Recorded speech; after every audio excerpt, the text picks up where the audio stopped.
job hazard analysis. And we indicated that there are two main methods of computing that. We started by saying that job hazard analysis is the same as job safety and environmental analysis. And so anytime you hear risk assessment, anytime you hear job hazard analysis, job safety and environmental analysis, it refers to the same thing because the principles underlying them is the same. Right. So because we are discussing JHA, and please, I would appreciate if you could mute your mic. I'm getting some noise from the background. Please mute your mic so we can have a decent conversation. All right. So job hazard analysis is simply the process of breaking a task that you want to perform into simple steps. So a typical example, if you are asked to weld, for example, two metals together in a metal workshop, or you are asked to fix some problem on a pump or anything, you are required to pick the company's JHA template or the job hazard analysis template, and then you list. All right, someone's hand is up. Please go ahead. Media port.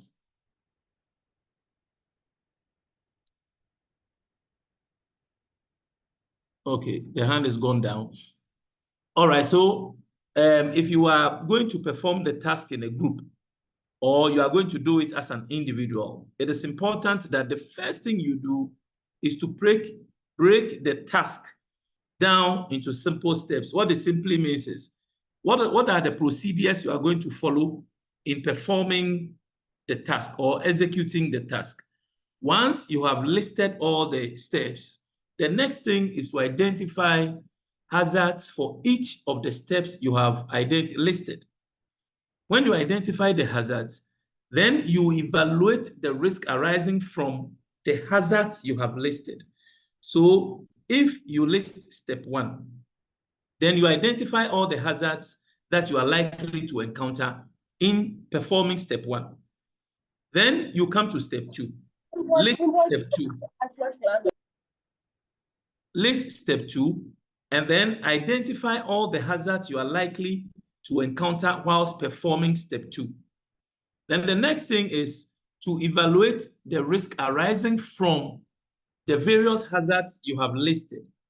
So for step 1, step 2, step 3, if you have 15 steps, you are going to do the same thing for all the 15 steps, assuming that you identify 15 hazards for all the 15 steps. It means that you must evaluate the risk arising from all the 15 hazards.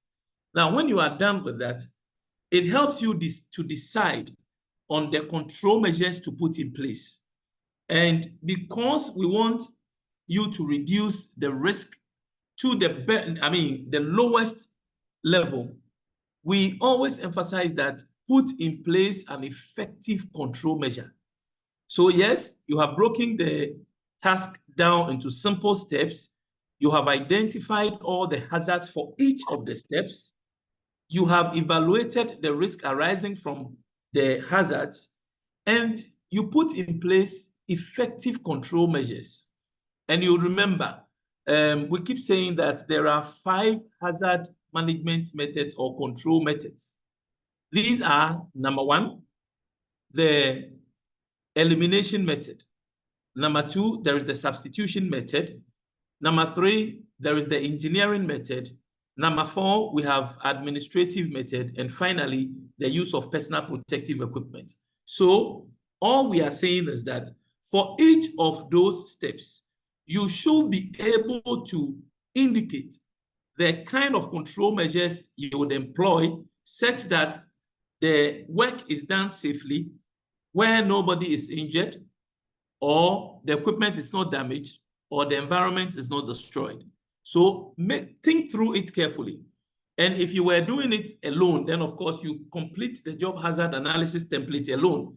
But if you are doing it in a group, then you have to discuss in the group so that you put proper control measures in place. because at the end of the day, you should be safe in executing the task. I want to say this quickly. Please, it is not the work of the safety officer to complete a job hazard analysis template and then hand it over to a group of employees to go and perform a task. I repeat, it is not the work of the safety officer to complete a job hazard analysis without involving the technical team, which is going to perform the task, and then hand the document over to them to go and complete. The work of the safety officer is to guide the team which is going to perform the task to be able to complete the JHA template. The simple reason is the safety officer, yes, is a subject matter expert in the area of health and safety, but he is not a subject matter expert in performing that particular task. But he or she should be able to guide the team in properly completing the job hazard analysis template. Right. Now, when the control measures are put in place and the work is about to start, or the work has started, we say that the team should continue to monitor the various controls which have been put in place. Right. Now, when the document is completed, the entire team which completed the document must list their names. There is a portion on the template depending on the company's design, must all list their names on the template and sign against their names. In some areas, you have names, job title, and then signature. So you work in company A, and the way company A has designed its job hazard analysis template could be different from company B, but the fundamental principles are always the same. So in some companies, they refer to this as, simply risk assessment. Others will say job safety analysis. Others will say job hazard analysis. All right. Now, because it is mainly focused on risk, we actually started by explaining to you what risk is all about. So let me take that again, and then I'll switch to the template, and then we see how to do that practically, right? So risk is simply a combination of the likelihood of an accident occurring and the severity of the accident if it should occur. I repeat, risk, by way of a formula, is a combination of the likelihood and the severity of an accident. So in some books, they will say that risk is a combination or the probability of an accident occurring and the severity of the accident if it should occur. Now, I want to say that we all understand risk already. Even when you have not attended any formal health and safety training, you understand what risk is all about. Why am I saying so? In our homes, sometimes you spot people doing certain things or engaged in some behaviors, and you are able to tell them that, look, what you are doing is risky. So we all use that word, risky. Please, what you are doing is risky. You spot, some kids playing in your area, and they are throwing stones at each other. As an adult, you get there and say, look, what you are doing is risky, stop.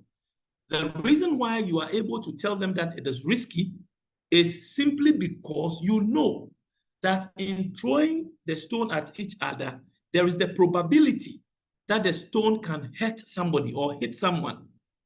Now, as an adult, you are also looking at how severe that injury will be if indeed the stone should hit someone. So that is why you are able to conclude by saying that, look, what you are doing is risky. So it is nothing new. It's something we all know, but we have not formally been introduced to this concept. Now, I want to switch to the template, and then we see how best to complete this template. And we indicated that there are two ways of completing a risk assessment or completing the job hazard analysis template. There are several methods. So the very common ones.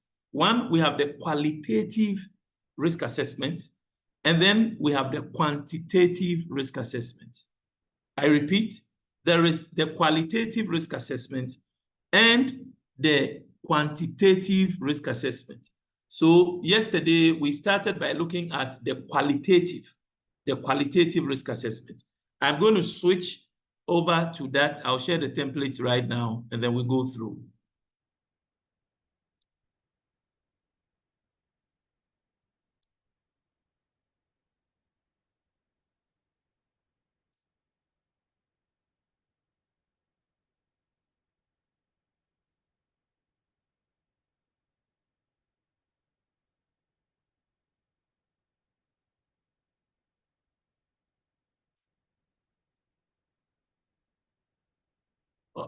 Please confirm if you can see my screen. If it's not bold enough, just let me know and I'll zoom it. Please, can you see this? Yeah, we can see. All right. Okay. So, all right. So let's move into action. All right. So this is an example of a JHA document or a risk assessment document. And we started by saying that you put the task name here. So this is where you put the task name. So if the task name is the removal and replacement of a defective tie, for instance. So let's assume that this is the task that we are all going to perform. So we'll do this together just so you understand it and you can do it effectively. Now, let's assume that the date on which we are all doing this is today is 18th May 2024. 19. Yeah. Then the task supervisor. So whoever is leading must indicate, must write his name here. So let's assume that the one leading is called Abena Nyako. Abena Nyako. Good. So Abena Nyako is our supervisor or our lead. Now, where are we performing this activity? Where are we doing this? Let's say it is the light vehicle workshop. Right. Now, when you are done with this, then you move to the second part of this. We have permits required, and then PPEs required on the right hand side. Under the permits required, you know, certain jobs are referred to as dangerous jobs or special jobs. These are jobs which inherently are hazardous. So there are permits that are required or that are completed so that you can actually move on to complete the task. So you should indicate that in removing and replacing a defective tie on the light vehicle, what are the permits that we will be needing? If you need a permit, you check the box. You check the box. Now, if you don't need any of these special permits, then of course you don't do anything. So we all know that when we are removing and replacing a defective tie, you don't need a confined space permit. You don't need a hot work permit. You don't need a high voltage work permit. You don't need working at height. So depending on the kind of work you are going to do, you select. In fact, when you select the type of permit you need, then what it means is that apart from aside you completing the job hazard analysis template, you must then go and complete the type of permit that you require. Now, this type of permit is not work permit, as in the generic work permit we all know. These ones are permits generated internally just as one of the controls. Hello, please mute your mic so we can have a decent conversation. All right, thank you. So if you require... Yes, we are here. If you require a confined space work permit and you complete that permit, then of course that's the permit you are supposed to complete. But in this case, we don't need any of them. The next thing is to move to the PPEs required. So in removing a defective tie and replacing it, what do you think, and this goes to Godson, what PPEs or personal protective equipment do you think we need?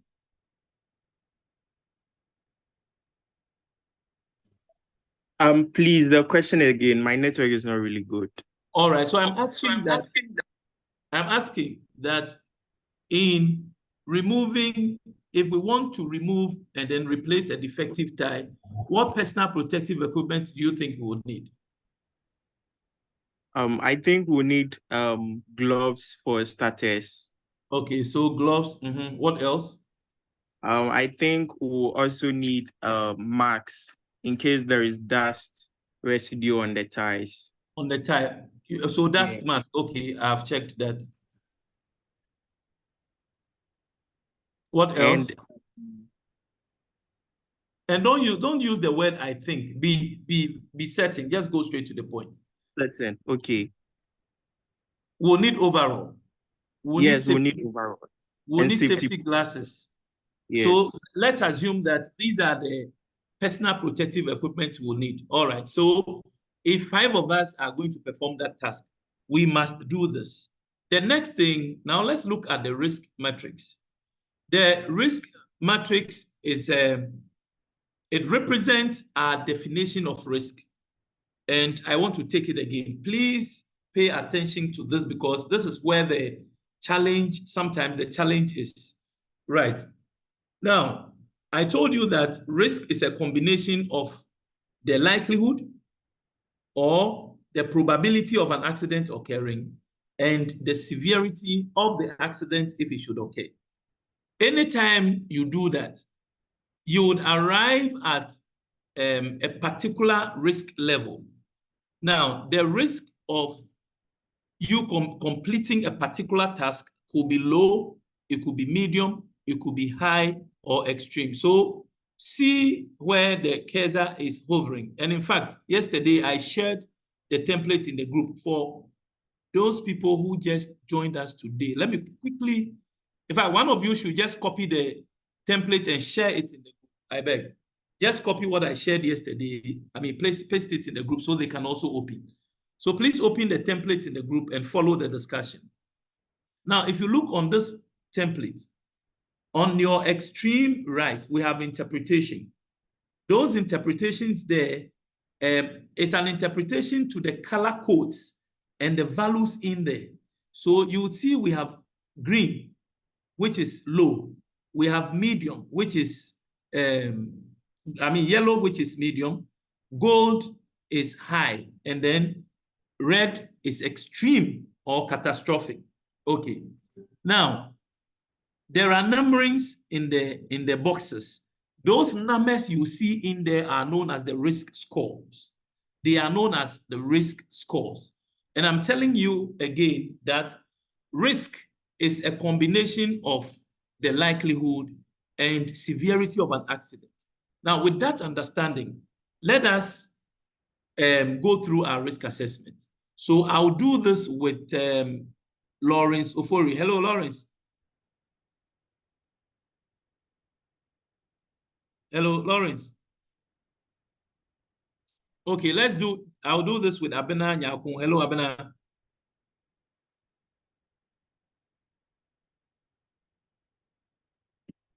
Otherwise, who? I'm also here. Please, your name. Mavis is here. Please, your name. Mavis. But Steven. Okay, but Steven, let's do this. Yes, sir. I'll do this with you and then Mavis. Now, okay. What do you think are the steps to be followed when we are supposed to remove a defective tie and replace them? Give me your step. The first step, what do you think should be the first step? Okay, so first of all, jack the car. Okay, so we'll write it here. Jack the car. Next. Okay, so the next step is to remove the screws from remove our screws. So don't say removal of screws, but it should be instructive. They always start with an action verb. So remove the screws. Okay, let's go on. Okay, then the next step is to take off the tie. Take off the tie. Okay, then you place the new tie there. Place on The new tie. a new tie. Next. Okay. Then you screw it up. Screw the tie up. Okay. Then you jack the car down. You lower. You The lower. Okay. Yeah. I think these are the steps. And then you clean the area. You All clean. right. Okay. So yes. So now stay on. This is fantastic. Look. Sir. Again, I want to repeat. When it comes to JHA, you are reducing the task. You are trying to list it in simple steps. So these are very simple steps. Don't write plenty English. Don't write plenty English.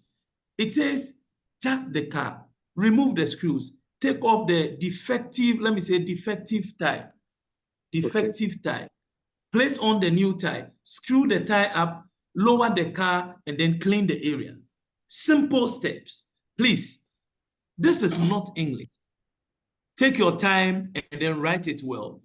Now, Stephen has given us these steps. I accepted it because only 2 of us are doing this. But sometimes you could be completing the JHA in a large group where you have, let's say, 5 people. Now, if Stephen gives a step, somebody may challenge and say, no, but why should we remove the tie at this point? We must do a step before we remove the tie. So you try to, you share ideas on the steps that should be followed. The reason is that if you allow one person to dominate in the team and give you the steps, it may be wrong. So it's important to share ideas in the team, and then you ask people, Kwame, what do you also think? Ajay, what do you also think? Now, because it's a collective work. And that is why I always say that it is not for a supervisor to hide in his office and complete a JHA. Then he comes to hand it over to a team to perform the task. It is unacceptable. So the team is accountable and responsible for the completion of JHAs. Right. Okay. So now let's move on to the next step. So I'll do this with Mavis. So Stephen, you can mute your mic. Lawe, your hand is up. Lawe, your hand is up. Yeah, sir. Yes. Talking about the steps to executing the work. Yes. I think you have to, I don't know how to call it, you have to chalk put chalks on the ties. Fantastic. Then you slag it a little bit before you jack it. Fantastic. So this is exactly what I was talking about. So now Lawe comes in and he sees that, look, we missed a step or we have not written the steps well. And please, everyone should listen to this.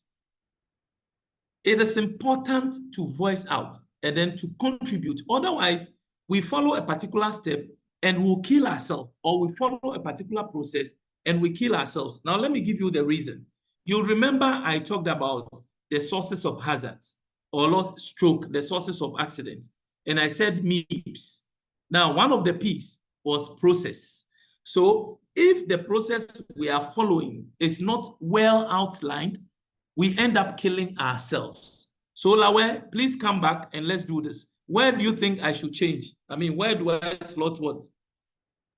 I'm saying that the first step is to chalk the back tie, like the ties. So I'm going to do that. Chalk. How do you spell the chalk? Chalk the tie. So let's use stabilize. Stabilize. Okay, good. Yes, we'll stabilize the stabilize the to car, prevent right? extra movement. Okay. So it should be simple statement. Stabilize the car. And what next?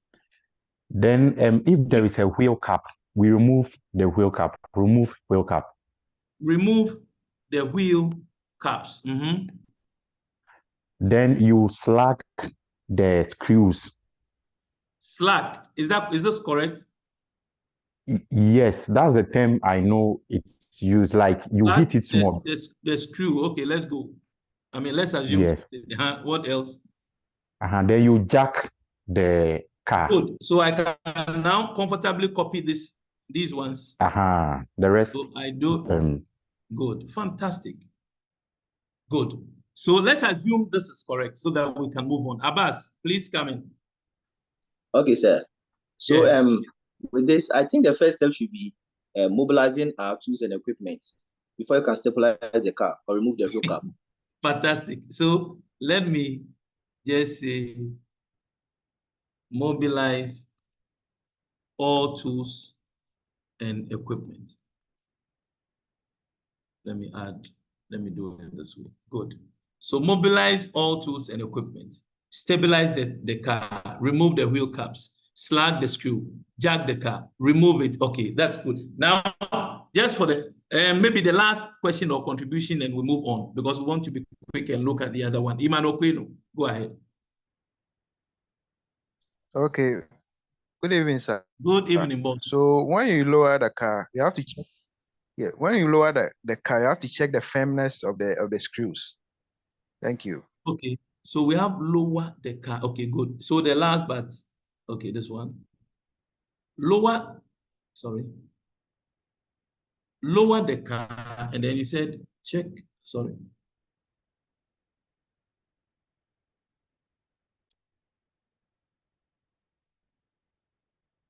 Check the firmness of the screws. Is that correct? Yes, please. All right. Okay. Isaac Awuku, I beg. I'll come back to you, but let's move on. Because at least these steps make some meaning. All right, let's go. So, the gentleman who just left, please, what's your name? The one who said we should check the firmness of the screw. Emmanuel Kwenu. Okay, Emmanuel Kwenu, please. Now let's move to the hazard identification. So the question you ask yourself in the team or as an individual is, in mobilizing all tools and equipment, and let's list only 2 hazards or 1 each because we want to move faster. It's the understanding that matters. In mobilizing all tools and equipment, what are the hazards that you are likely to encounter? Yes. Emmanuel Kwenu.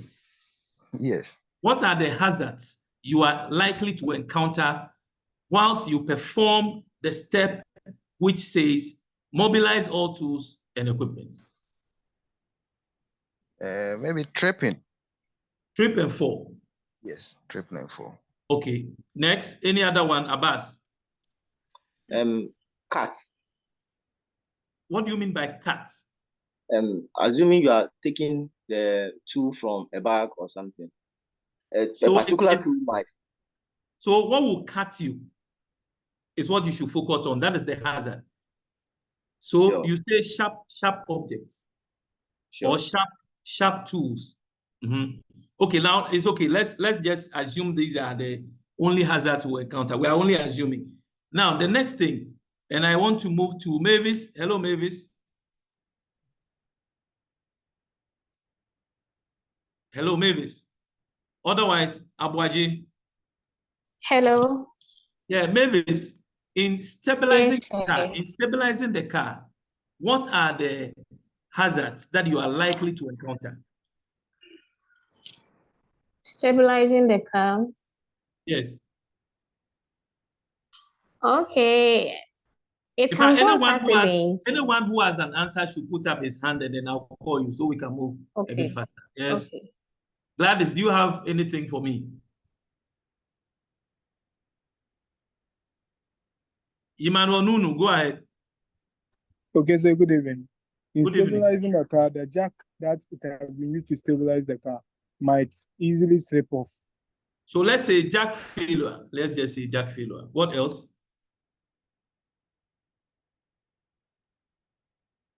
Emmanuel Nunu, your hand is up.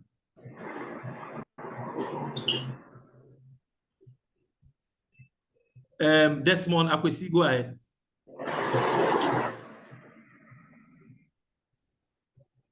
It's all right. Slipping.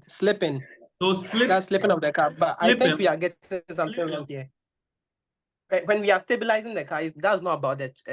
When we are using the jack, it's when we are using chalk to chalk the car. That's when Oh, we yes, are yes, stabilizing. yes. So I don't think jack So failure chalk- is on. Yeah, so it's slip. Should we say chalk failure? Because if you don't chalk Yes, it that one well, is. chalk failure, yes. Okay. Yeah. So in removing the wheel caps,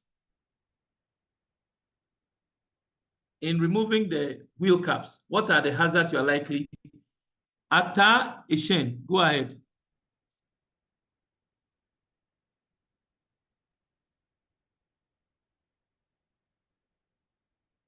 Hello, Gladys, your hand has been up. I call and you don't say anything. Yeah. Oh, sorry, boss. Yeah, go ahead. In removing the Okay. wheel caps, what are the hazards you can encounter? Hand injury. Hand Yeah, injury. hand injury. Okay. So hand injury. Let's just assume that's correct. Now the next one, slag the screw. Slag the screw. Emmanuel Kwenu. Yeah, who gave me that step? Slag the screw. Benedict, go ahead. In slagging the screw, what are the hazards you are likely to Hand encounter? injury. Okay, let me just say. Hand injury. You know, let me say this quickly. You know, hand injury is not a hazard, but I'm just taking it because we want to move a bit faster. Hand injury is not a hazard. So focus on what will cause the hand injury. That is the hazard we are talking about. You get it, but I'm just taking it because we want to get the understanding. But please note that hand injury is not a hazard. Slip and fall is also not a hazard. In fact, in most organizations, you'll find people writing slip and fall. The thing is, focus on what will cause the slip and fall. So over here, I will say slippery floor. Simple. Slippery floor.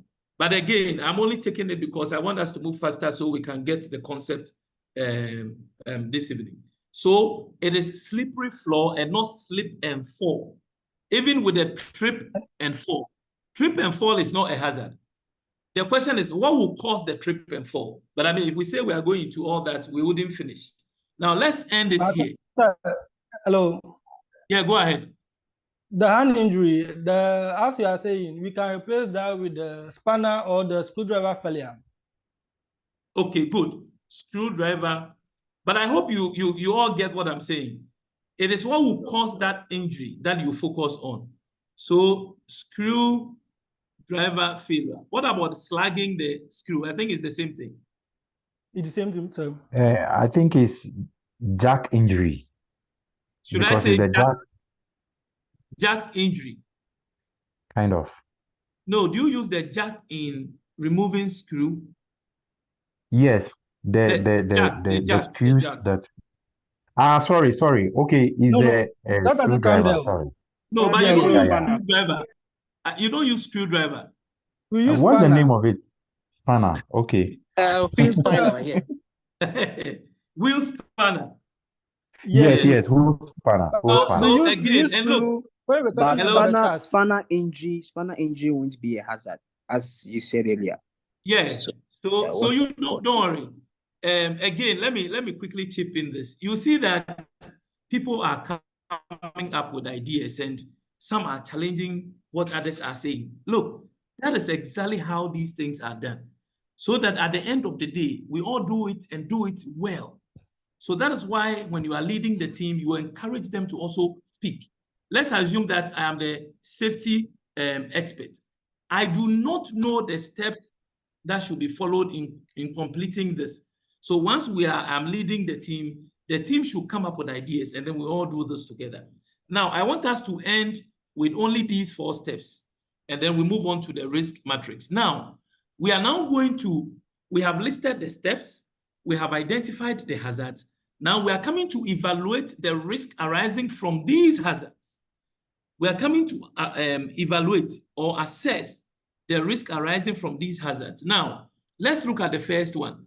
We said slippery, let me say slippery floor or objects. Let me use slip and fall. Okay, now let's go back to the matrix.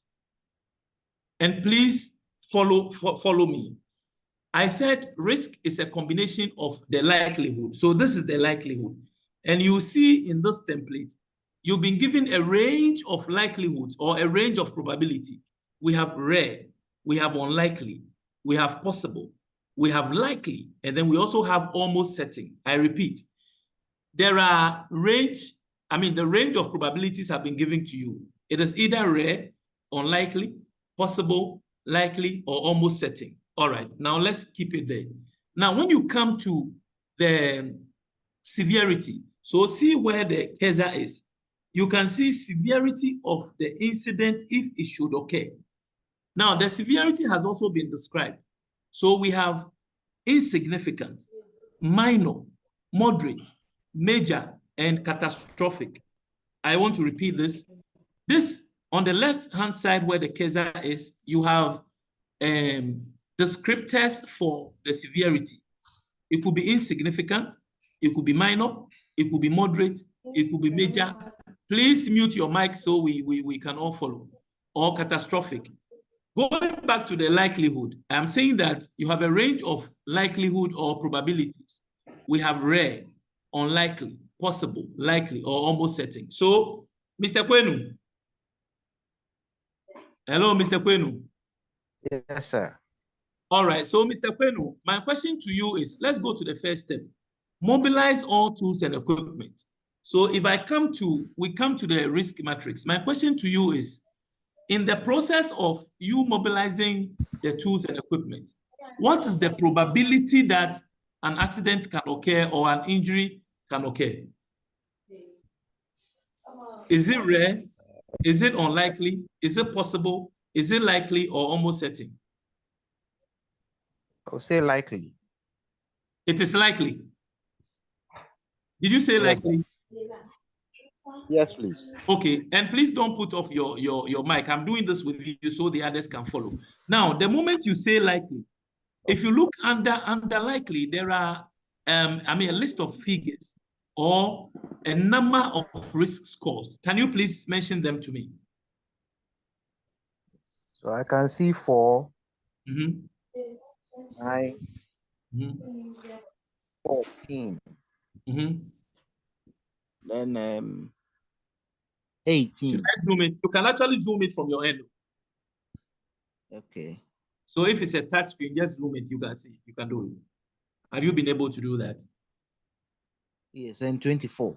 And 24. So good. So you said that in performing the first step, which is mobilize all tools and equipment, it is likely that an accident can occur. And you are saying that the values under likely are 4, 9, 14, 19, and 24. Please, all of you should keep this and follow. Now, Mr. Kwenu, let's move on to the severity.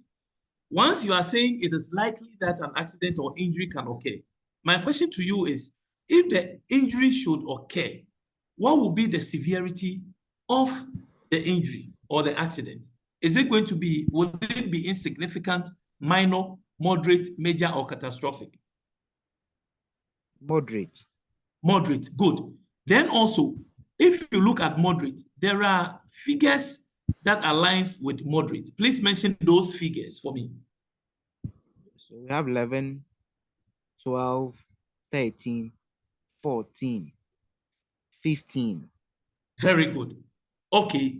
Now, if you combine likelihood and moderate, you'll see that they will, if you rule a line vertically and then horizontally from a line on likelihood and a line on moderate, they will meet at there's a particular number that is common to likelihood and then moderate. What is that number? 14. Fantastic. So 14 is your risk score. 14 is your risk score. Okay, now let's keep that in mind. Now let's go and write that here. Let's just write 14. So you come to the template and then you write 14. Now let's go back. So Mr. Kwenu, my question to you is, look at the extreme left where we have affected stakeholders. we have A representing people, B representing environment, C representing production loss, D representing community stroke reputation, and then E representing security. So my question to you is, in performing the first step, who will be affected? Yes. Which of these lists will be affected? People. It could be one, it could be two, it could be three. So people and I would say people.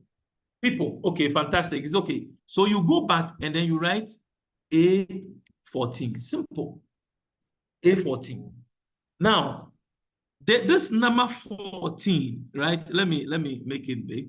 This number 14, let's go back to the risk matrix. Which color does it fall in?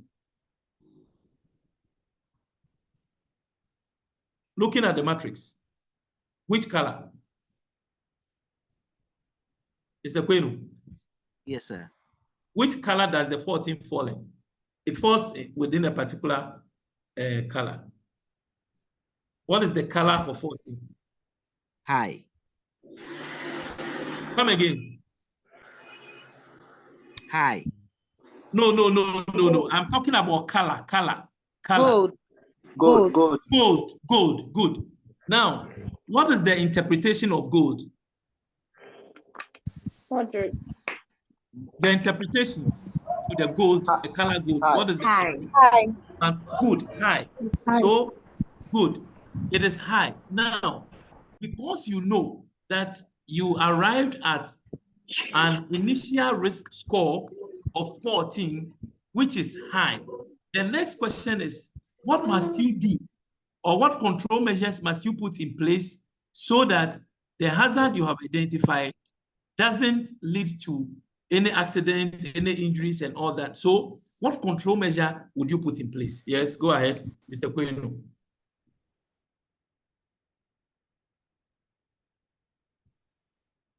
Hello, Mr. Kwenu.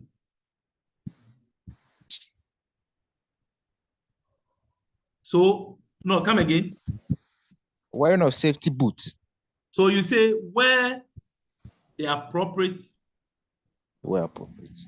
safety boots. You get it. Wear the appropriate safety. What else? And your controls can be more. It can be 1, it can be 2, 3, depending on, number 1, the task, the uniqueness of the task, the nature of the hazard, and your risk score. You get it. But let's assume that wearing of the appropriate safety boot, sorry, I've written book. Boot cry, is it like this? Is it correct? Okay. Now, once you have put this control measure in place, now you go back and then you rework the risk score, because you are telling us that wearing the safety boot will lower the risk from 14 to an acceptable level. And my advice to you is always make sure that the control measure you put in place is effective. You'll realize that when I was explaining the risk to you, or the risk assessment, I said that put in place effective control measures, because when you finish completing the JHA template, you would send it to your manager or your supervisor, who would have to also spend some time, go through it, and ensure you have done the right thing. So my question to you now, let's go back to the risk matrix. And with the controls we have put in place, what will be your new risk score? Let's go. Yes, Mr. Kwenu, I'm actually doing this with you. So you are re-evaluating the task. Now you are telling me we are actually trying to come up with a residual risk. Now, it is the minimum probability that will still be, left. So what will be your new risk score? Okay, let's move on to Andy now. Hello, Andy. Andy. Minor. No, not minor. You must give me a score. So what my question to you is, now that you have put in place a control measure, let's go back and do it again. Now, in performing that task, what is the probability that an accident can happen?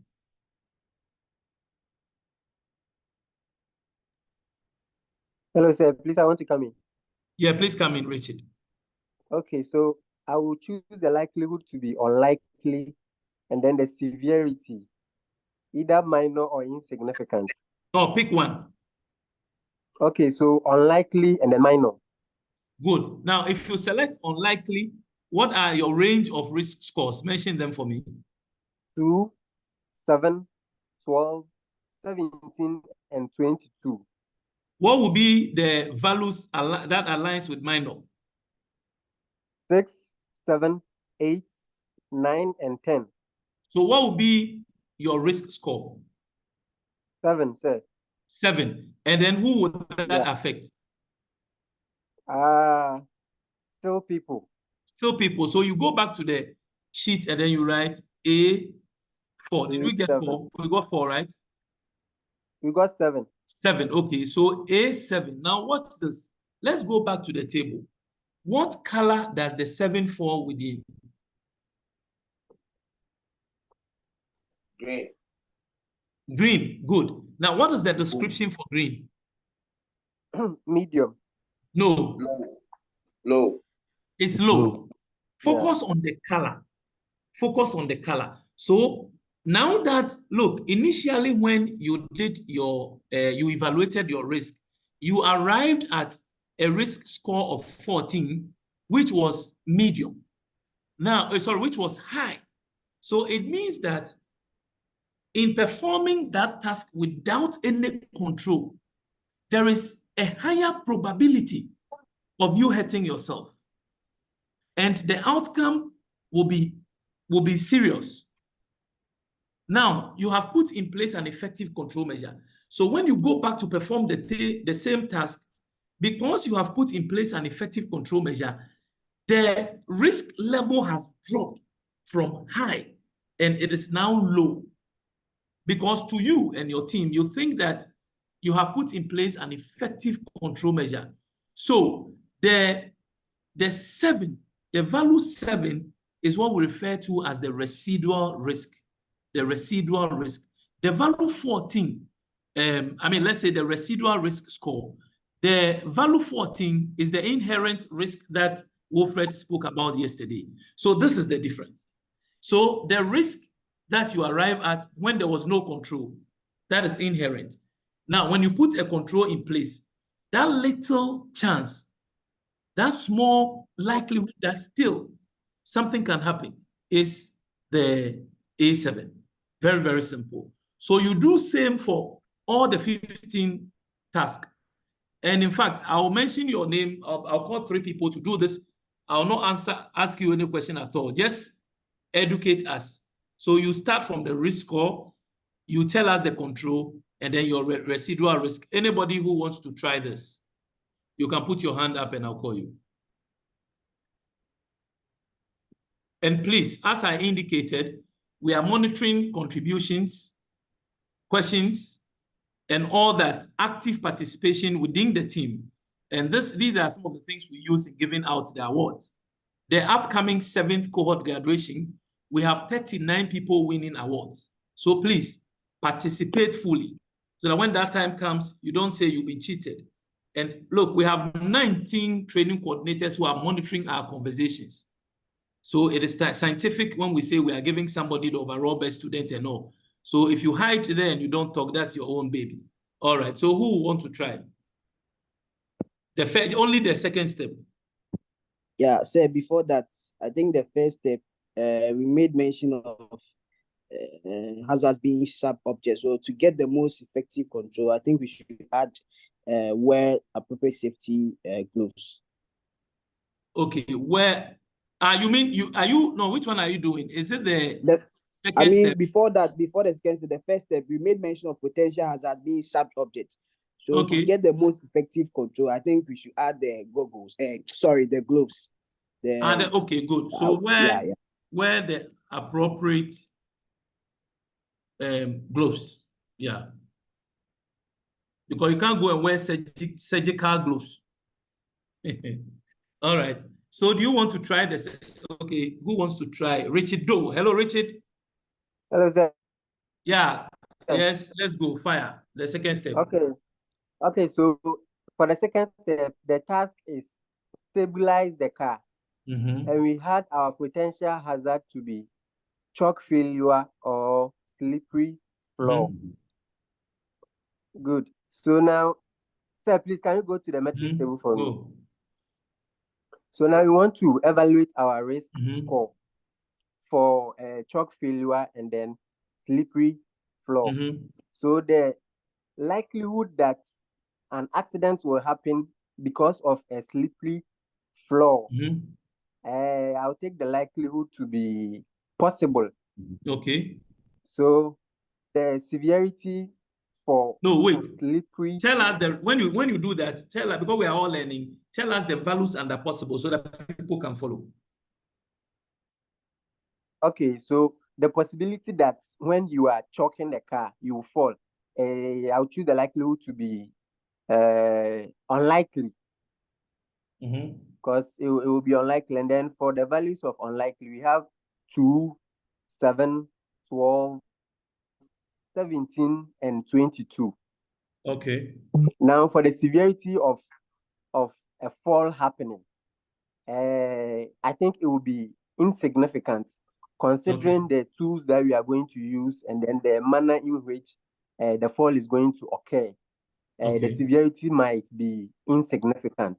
Hello, sir. So for insignificant, the values and the insignificant is 1, 2, 3, 4, and 5. Hello, sir. Okay. Yeah. So for that reason, wait, let him finish. Go ahead. Okay. So for that reason, our risk score for that particular potential hazard is 1. No, it should be 2. No, it should be 2 because I chose unlikely, unlikely and insignificant. So our risk score is 2.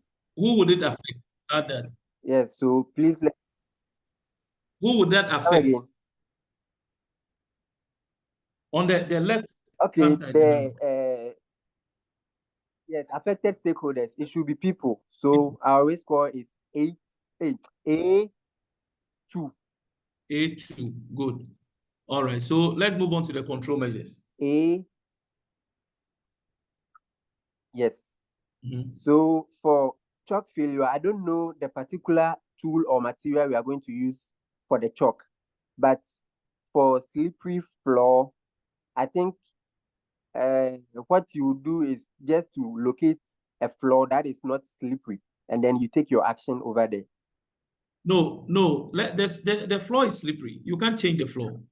Okay, I get you. So you should move to a different location, right? Location. Okay, so yes. let's yes. move to a less slippery. Hey, I want to come in with something. So this control measure that I am applying right now, can I call it the substitution method? Because we changed the location. Yes, you can call it the fantastic. You can call it the substitution method. Good. Let's move. Okay. Good. So okay, so that is for the slippery floor. So for the chalk failure,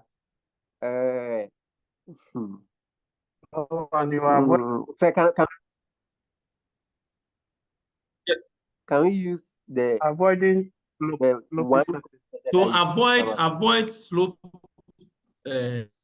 Avoid slope. Surface or area. Yeah. Okay. Yeah.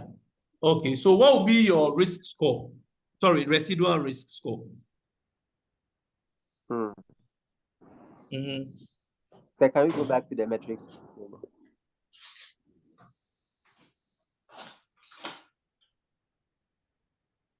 Okay, so after we have employed our safety measures, we expect that the risk will come to rare. Okay. Where the figures under rare are 1, 6, 11, 16, and 21. Now, in this manner, the severity, we expect the severity to be insignificant.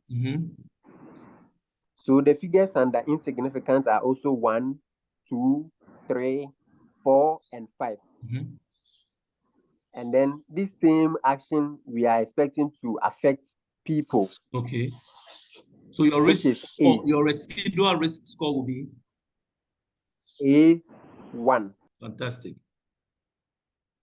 And in fact, once the initial risk score is a low, even if you get the same score, it is a low. And so you are good to go. However, you have even gone extra now to put in place a more effective control measure and has reduced it from 2 to 1, which is fantastic. All right, so I move on to Lawrence Ofori Connie. Lawrence, yes, do the third. Okay, sir, good evening. So for the third one, we have a wheel spanner. So for the wheel spanner, sir, can we please go to the table? The table, okay. So for the wheel spanner, the likelihood of it causing harm to the person is the individual at risk here, the people. So for the likelihood for it to cause harm, I'll say it is possible. Okay.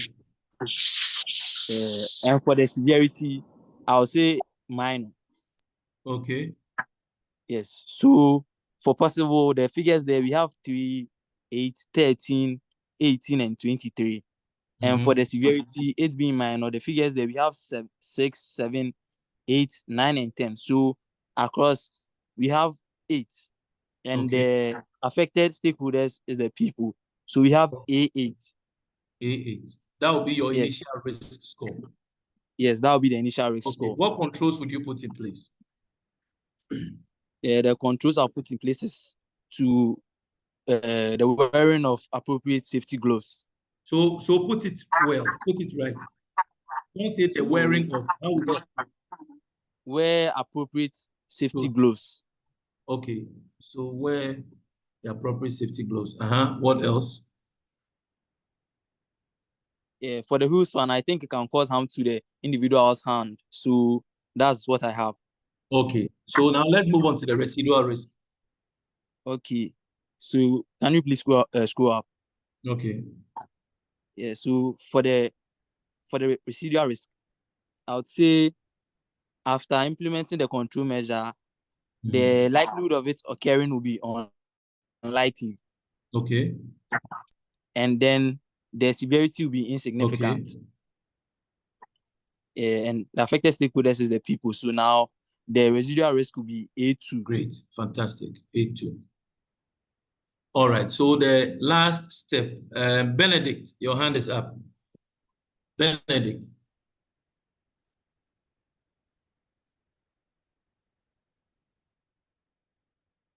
Benedict, unmute your mic. All right, go ahead. Go ahead. Hello. Yeah, Benedict, go ahead. Okay, if you are having challenges, then Desmond, Akwesi, Jamra. Hello, sir. Yeah, Benedict, Hello. go ahead. Also, please, the next one, slugged the screw. Okay. Okay, so with the slugging of the screw, the potential hazard there, which is screwdriver failure. Okay. And before I go to the matrix, I wanted to add one, which is bad posture. Bad posture, and I'll give the assessment on that. Bad posture. So if you can add it, to it. Oh, okay. Thanks. So now let's go to the risk matrix. So with the screwdriver, the failure of the screwdriver is unlikely and minor. So, and it's also going to affect the person. So A7 with the screwdriver failure. That would be A7. A7. Okay, I've done that. What controls would you put in place? So first, for the screwdriver failure, the controls you put in place is avoid the fast removal of screws, or remove screws patiently. Yeah, remove What you screws can say is patiently. follow the right procedure for Okay, removing the screw. You see, your language should the always be screws. Yeah. simple, very, very simple. Yeah. Simple. Okay. Yeah. Follow the right procedure for removing bolt and Procedure nut. for The bolt and removing nut. the screws. Okay. Let's Okay. Then the next one is the bad posture. Then you see, with the slugging of the screw, you need some wheel spanners, because the screws are hard. You need to stamp on them in order to loosen them, so it can affect some of your bones and the rest. Yeah, but the way those guys do it, we are talking about you doing this in a multinational organization. You are not supposed to stamp. So you are Okay. supposed to use the right tool in doing that. Okay, so because it's you'll Let's be say use the you'll be right, bending. the Yeah. right in unscrewing. Okay, so Okay. Yeah. assume the right posture. Okay, now let's move on to the residual risk. Okay, so with the residual risks, please can you send me back? Okay, I'm there.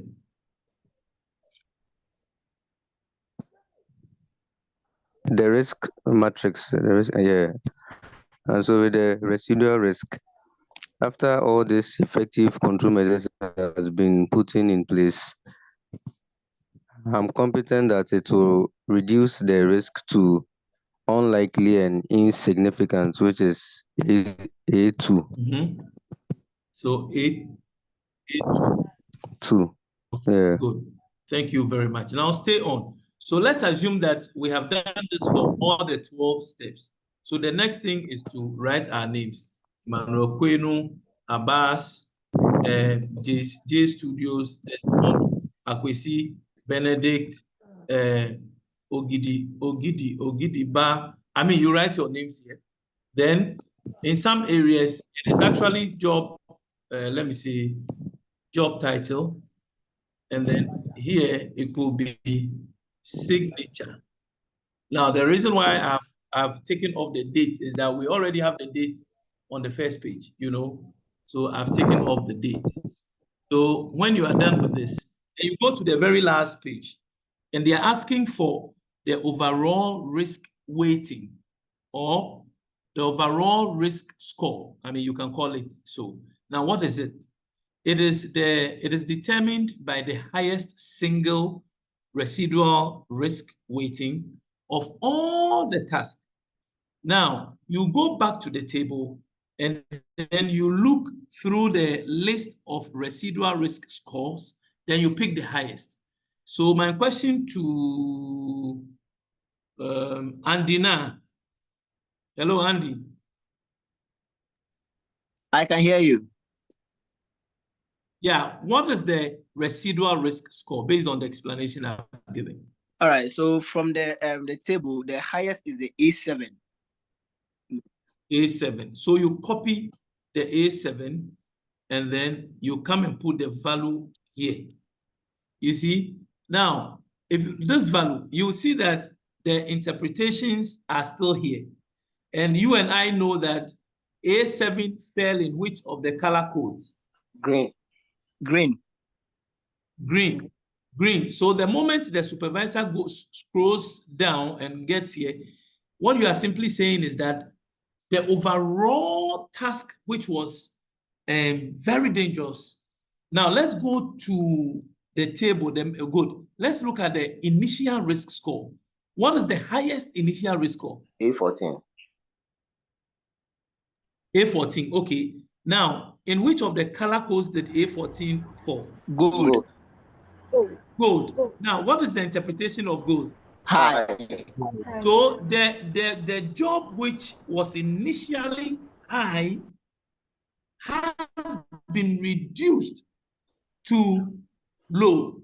So it moved from A14 to A7. Simple. This is it. This is what the risk assessment is all about. Please, can you see? Yes, sir. It moved from A14, which was gold, which is high, to A7, which is now low. So you see the concept. So once you give this to your supervisor, he's able to, he's convinced that indeed the team has done a good job. You took your time, listed all the steps, listed all the hazards, evaluated the risk arising from the hazards. You had your initial risk scores. You discussed the effective control measures which should be put in place. And then you were able to reduce the risk from A14 to A7. Then when you are done, the next thing is they are asking for prepared by, you just say the team. If you are only 3 or 2, maybe you can write your names here, that's all. But if you say the maintenance team, that is okay. Reviewed by our supervisor. Who was our supervisor? Let's say Emmanuel. No. Whose name did we write? Did we use? Yes, Abenanyaku. No. Abenanyaku is the lead. So we sent it to Emmanuel Kwenu to have a look at what we have done. Then it was approved by, let's say, another supervisor called Abbas. The same date. And then we put the date here. Simple. Ladies and gentlemen, this is what the job hazard analysis is all about. Now, you would see that we are talking figures. We are talking figures. And we have been able to work out the risk scores. And there are interpretations to all the values. Because any value you arrive at will definitely fall in one of the color codes. So once you know the interpretation to the color code, you know the kind of effective control measure to put in place such that performing the task, nobody is injured. We all perform the task and go home safely. And Dina, your hand is up. Yes, I have a question. Boss, go ahead. Yeah, the control measures. From what we did earlier, we stated that wear the appropriate safety boot, wear the appropriate gloves. So I wanted to find out, can we generalize by saying that wear PPEs? Oh, you would want to be, see, you are a professional. So you would want to be specific. I have seen a lot of JHS where they will say, wear the appropriate PPEs. It's not wrong. But you would want to do it and do it well. So don't go for the low-hanging option. Do it and do it well. If you think that the control measures should be 5, my brother, take your time and list all the 5 control measures, because you want to prove to your manager that you have done it well and your life is at risk. You are protecting your own self. So, list everything. That's my advice. Okay. List everything. All right. Thank you. Okay. So the next one to discuss is we've done the qualitative. Then we'll do the quantitative. In fact, I'll hand that over to Wilfred. Wilfred, please take over. Thank you. And in fact, after this evening's meeting, you'll be given 2 assignments. 2 assignments. One will be a group assignment. The other one will be individual assignments. So you can work through. All right, Wilfred, go ahead. Yes, so I just wanted to say that what we have just done is part of the documented information that regulators would always look out for when they come to your establishment. Anyone who wants to see whether you are in compliance with what the law says would look out for, one, your risk assessment or your JHA, and it's very important. So this document that we have just prepared, you file it appropriately, and based on your internal process, you can have a document number attached to it and all of it. So it is very important that we get this very right. Okay, we get this very right. And it's the same information that you use, the same idea. That is what you use when you are doing your risk analysis or your environmental impact assessment. It's the same idea that you use. And so whatever we are learning in safety, you should be able to apply that in the environment space as well. And so in certain establishment, you have an officer or a superintendent or a manager who is responsible for both safety and environment, because the principles are largely the same. The principles are largely the same. The hands that are raised, if it's about clarity, then please keep your hands up. But if it's a contribution to what we have just done, then you can lower it so that we'll see those who are really in doubt, and then we can help them. Okay. Felicity. Mine is a question on the Okay. matrix. Please go ahead.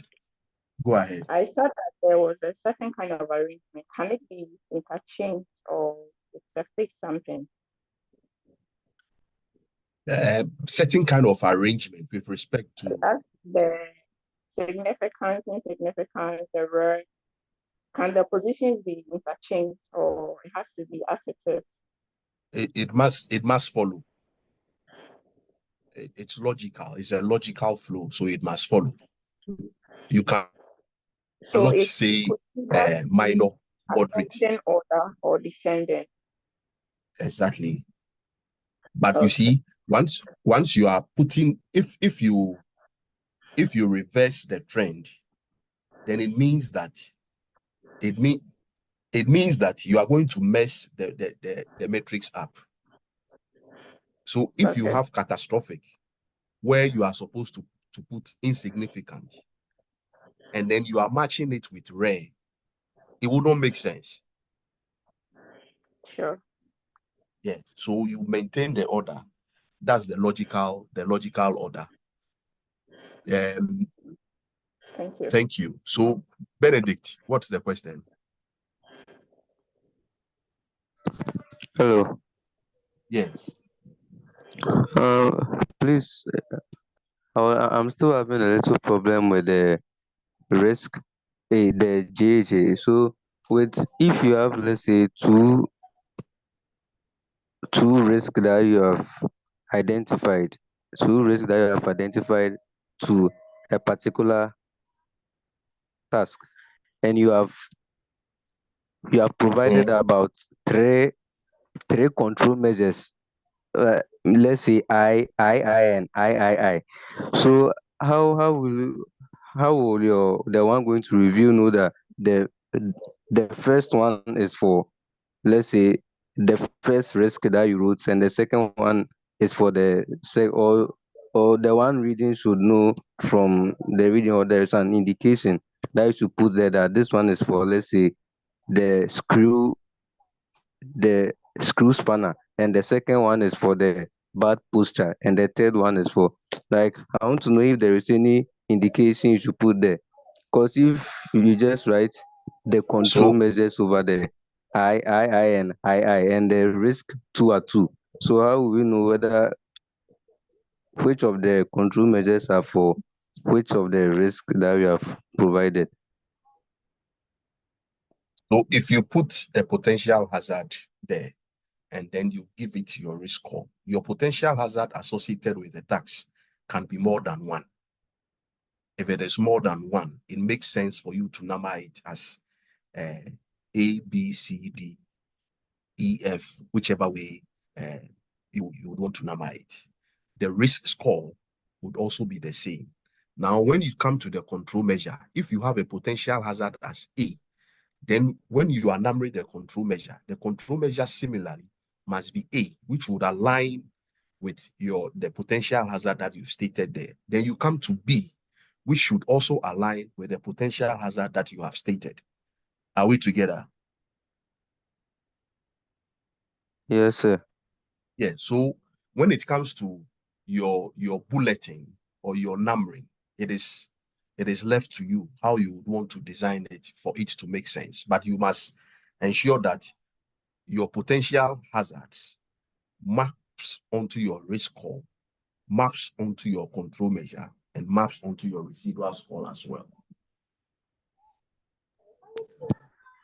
Okay, sir. So that is also similar to the risk scores. You can give more than one risk score to a particular task. Maybe A17, a comma, E2. Like you can give more than one risk Because score at the to end a of the day, particular task. the Okay, sir. impact is on more than one stakeholder. Do you get it? Okay, sir. Yeah. Okay. Thank you very much. Wow. Cephas. Yes, sir. My question is about the PPE. The first table, we have identified the PPE to be used for the performance of the task there. Then when we come to the control measure for the third page, where we are doing the analysis, once you have indicated the PPE to be used for the performance of the task, is it necessary again to consider the PPE, for example, hand glove, as a control measure for the task? Presumably, you have indicated that you'll be using them. Will it be a control measure again for the task performed? Wanami, please come again. I didn't get it. Yeah, when we look at the first table, the topmost of the analysis chart you have given us, where we write the date, the name, the supervisor, you have the PPE at the last corner there to be indicated. Yes. I believe, yeah.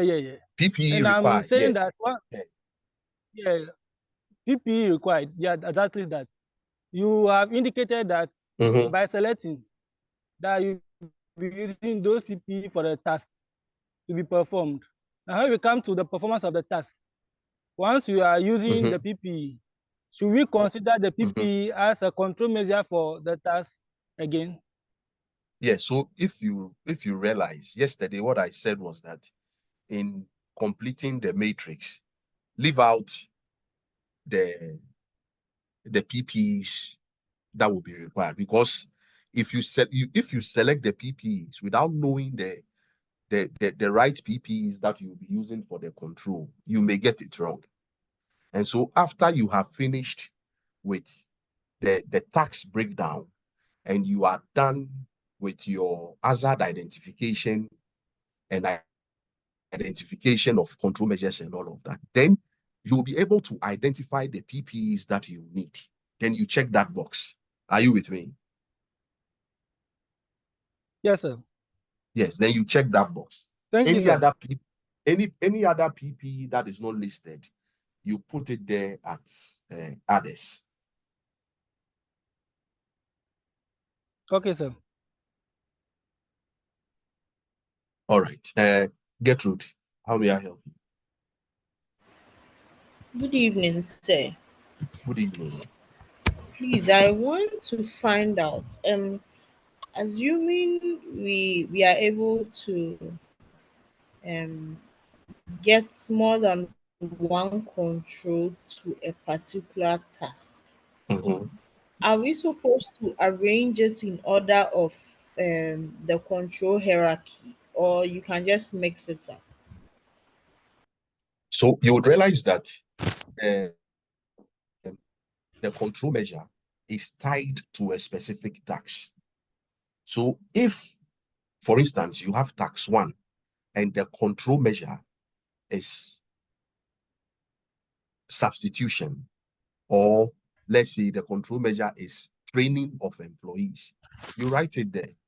If your last task happen to be the use of PPEs or happens to be the use of engineering control, you write it there.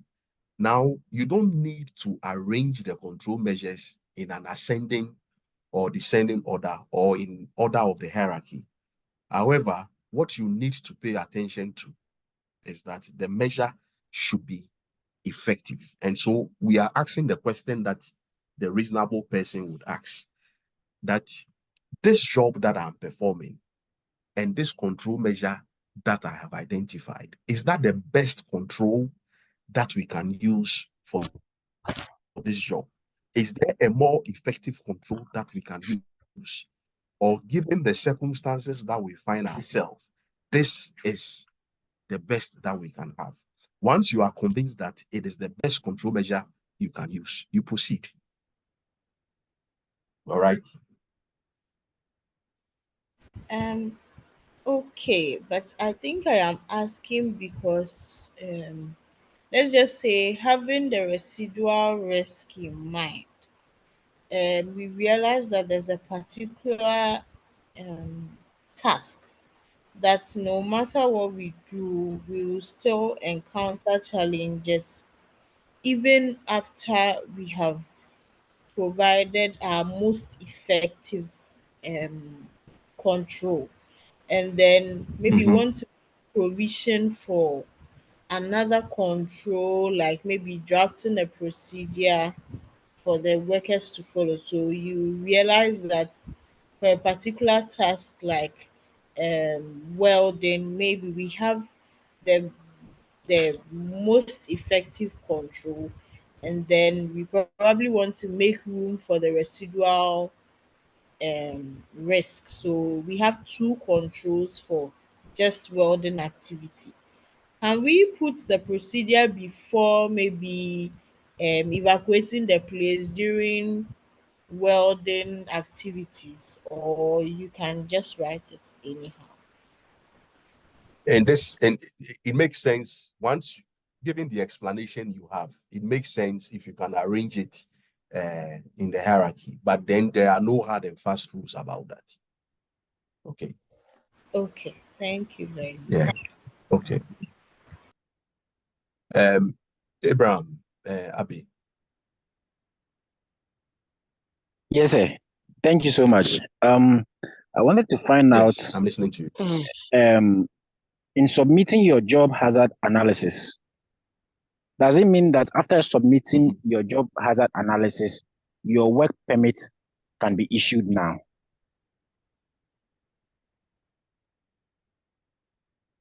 So when you submit the job hazard analysis, it is to say that I have looked at the totality of the job. And that is why you have the approvers and the reviewers also. And that has been approved. That has also been reviewed and signed off. And you have the necessary permits to do whatever you are doing. So once you have all the signed off, you can proceed. Okay, sir. Thank you so much. So the last question has to do, is it mandatory for this exercise to be taken in every institution? In every institution. So any institution that is very formalized and structured, any institution that takes safety as a value or that takes safety as a priority would always make sure that there is a risk assessment or there is a JHA done before any activity takes place, especially for non-routine kind of jobs.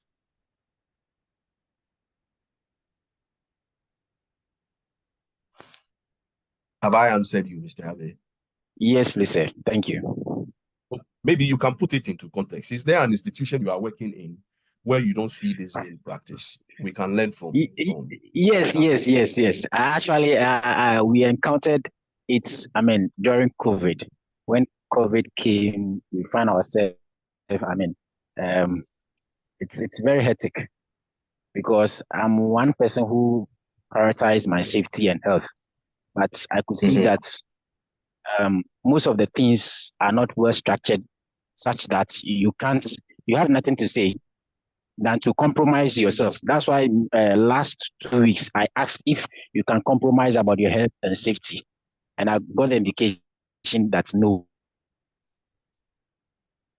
Look, so your health and safety. So that's why I asked.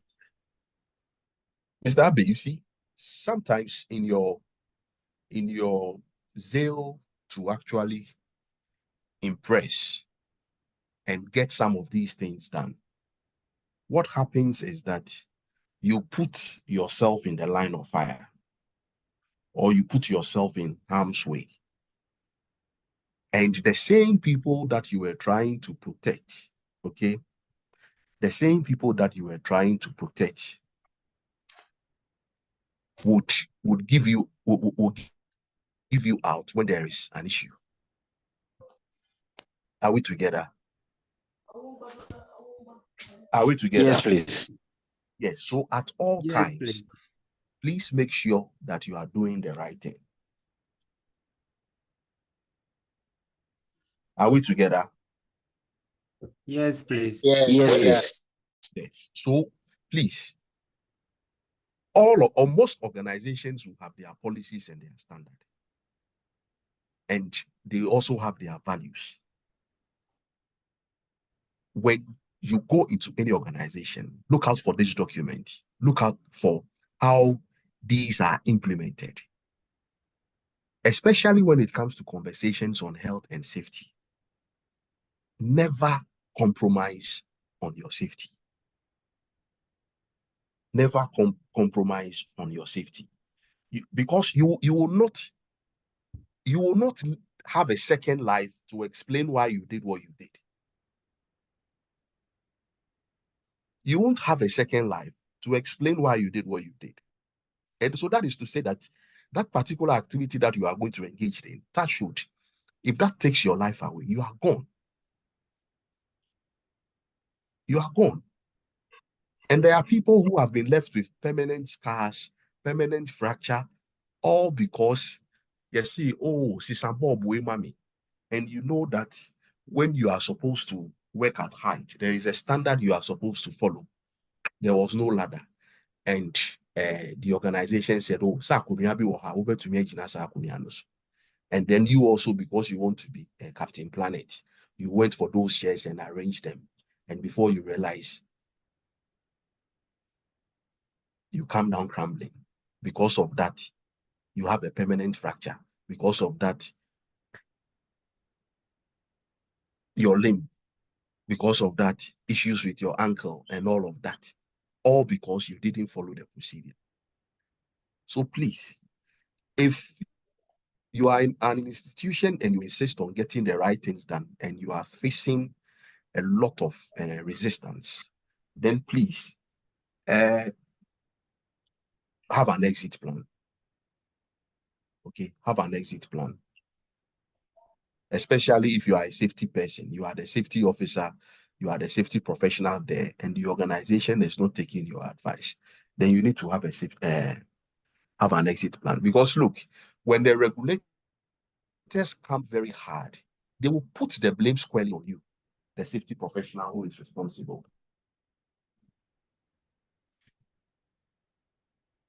They will put the blame on you.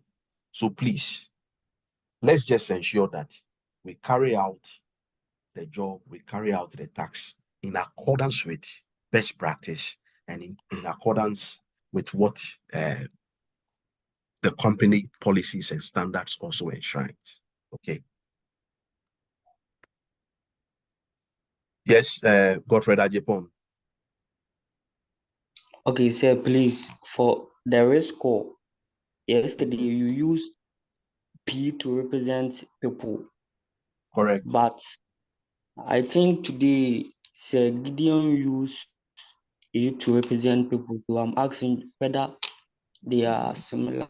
You can use So two A is people, A is people, B is environment, C is production loss, D is community relations, and E is security. Yeah, but yesterday you used letter P.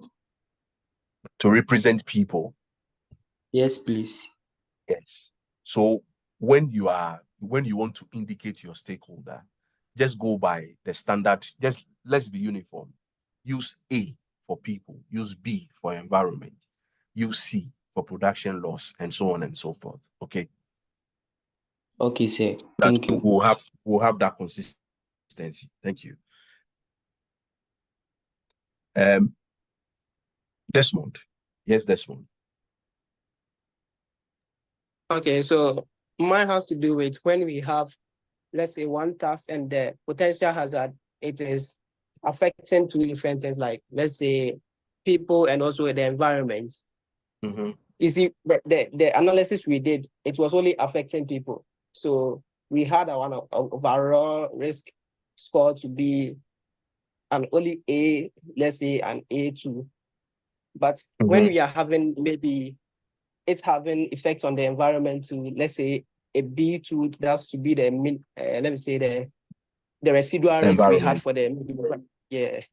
Are we supposed to take that one too and come and add it to it, or we should just leave it as it is for the highest one we got for the people? So in all instances, when you are done with the matrix and you come to the last sheet, which is the overall risk weighting, you are looking at the residual risk with the highest value. Okay, so whatever residual risk you have with the highest value, that is what you would represent there. This one. Okay. So if I get you, that means the residual risk is supposed to be only one. We have to get for the overall risk weighting. It's supposed to be only one. You would end up having, yes, you would end up having a residual risk with the highest score. You see, and that is to say that if you are really doing a very good job,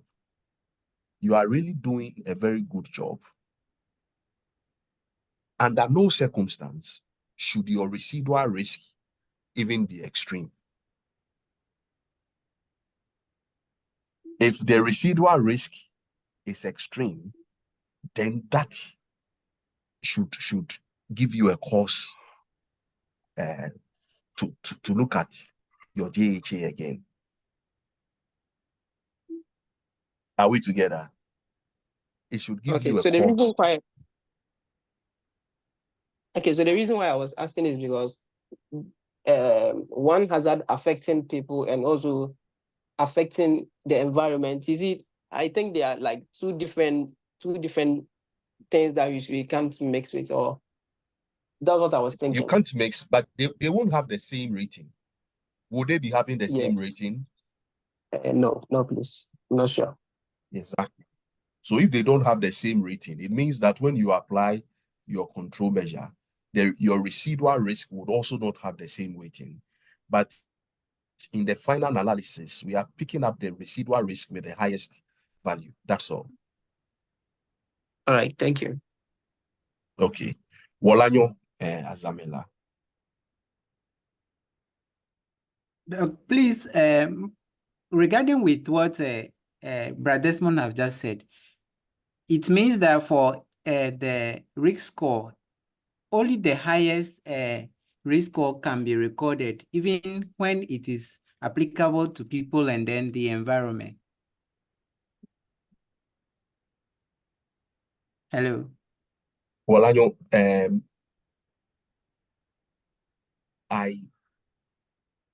so this is what I said, and I hope that this one goes well for everyone. When you have finished with your tax and you are done with your residual risk, your overall risk weight is your residual risk with the highest value of weight. Oh, okay. That single residual risk with the highest value that is what you put there.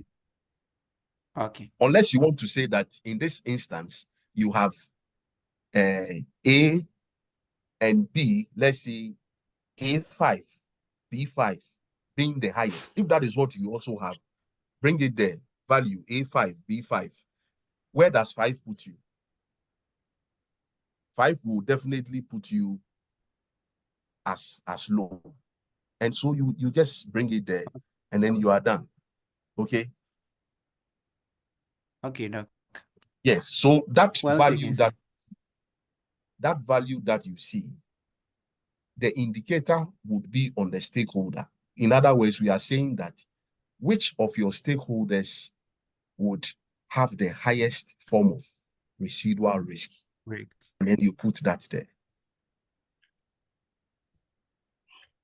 Well taken, sir. All right. Gertrude. Yes, Gertrude. I'm sorry. I think I didn't lower my hand after I asked the question.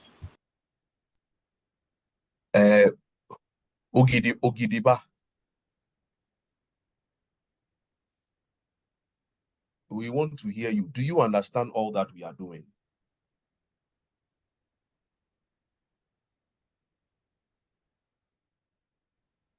Yes, Ogidiba.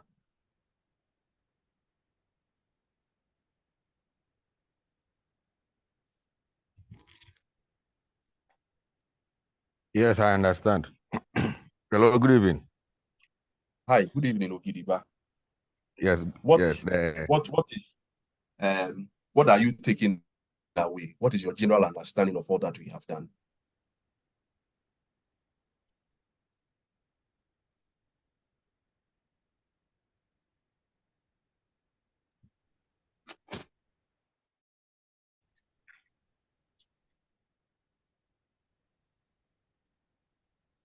Yes, I'm listening to you, Ogidiba.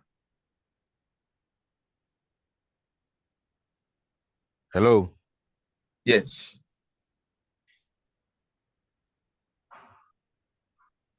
Oh.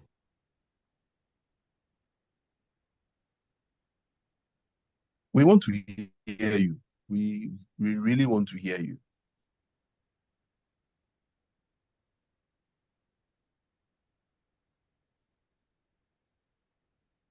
Benedict, what's your question?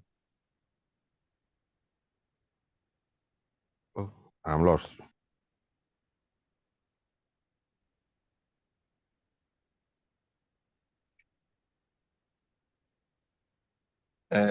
Ogidi, we can't hear you, or you are not talking.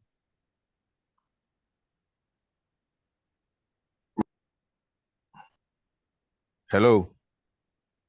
We can hear you. Please go ahead.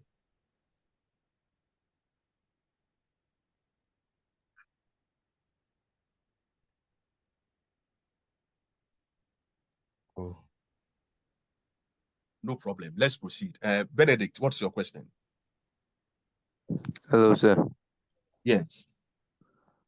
Answer, please, with the risk score. It's like what I've observed is that almost every score we give, it affects only one stake. It affects only one stakeholder. So I want to ask if it affects more than one stakeholder, how is the risk score going to be? Is it going to be, let's say, A, B, 2, or how are you going to express your risk score if it affects more than one stakeholder? So if it affects more than one stakeholder, you would have A10, A10, B14, E18. I'm just giving an example. In this instance, you are saying that the risk would affect people, would affect the environment, and then would also affect security. Or you can have the risk being a production loss, that is C12 or D18 and B9. All of it is possible. Once you identify that this particular risk is likely to have its impact will be collective, or there is going to be a collateral damage on a lot of stakeholders. You write it there. So depending on the tax, okay, depending on the tax. So yesterday when we looked at the Twellium situation, the producers of Vena mineral water. Cephas, can you mute your microphone, Cephas? Okay, sir. So for your information, a pack of Vena water, a pack is being sold for 50 Ghana cedis where I live. And then the pack of Baltic is being sold for 30 Ghana cedis. That's just for your information. And so based on what the Vena guys did, if someone had done a risk assessment in the construction of the rain gutter, and the person sat down to say that in constructing this rain gutter, the direction that we are putting it may impact on our neighbor. If it impacts on our neighbor, the repercussions will be that our neighbor would escalate the issue.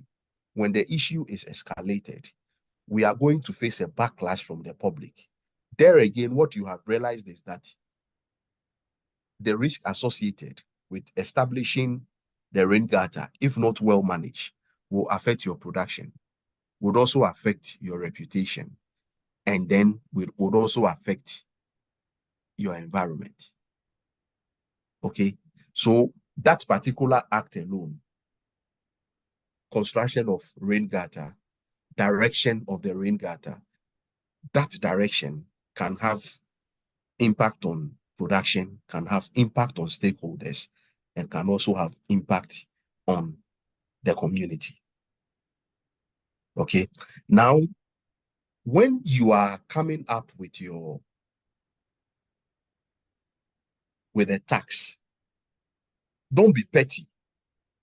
When I say don't be petty, look out for the major tax that would complete the job.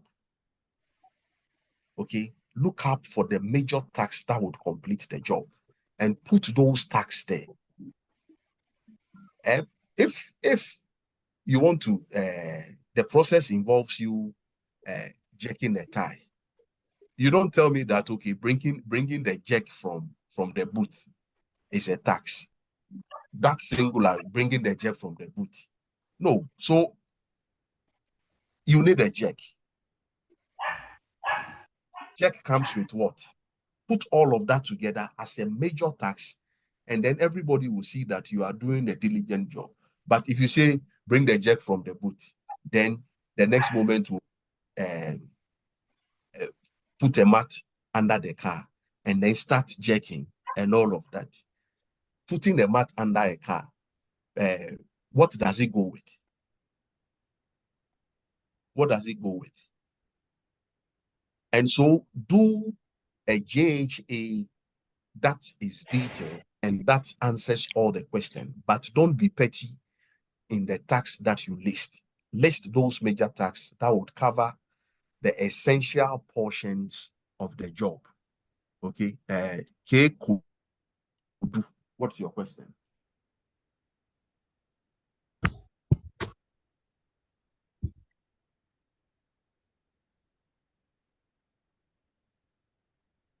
Yes, Kekudu.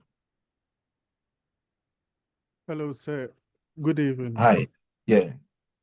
I was having a Twitter challenge. I don't know if someone has already asked this question. I wanted to know if this matrix was the one that you have developed to teach us, or every organization has its own metrics that we use to develop these, to do these assessments. Or so this matrix is a standard matrix that most organizations, that you see in most organizations. Okay. So if you pick a template from, let's say, GASM, on that template, you are going to have most of the items listed here on that template.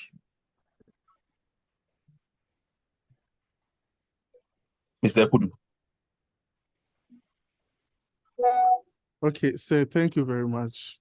No. So what's really your question? You want to ask whether this is a template we have developed at ICMS or whether this is a standard template that is used across block? Yeah, that's what I wanted to know. Okay, so this is a standard template.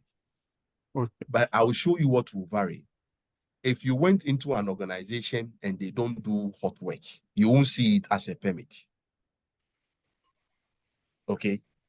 You won't see it as part of the permit requirement. So based on the unique circumstances of the organization, the permits required may change. The PPEs also required may change. But the logic, the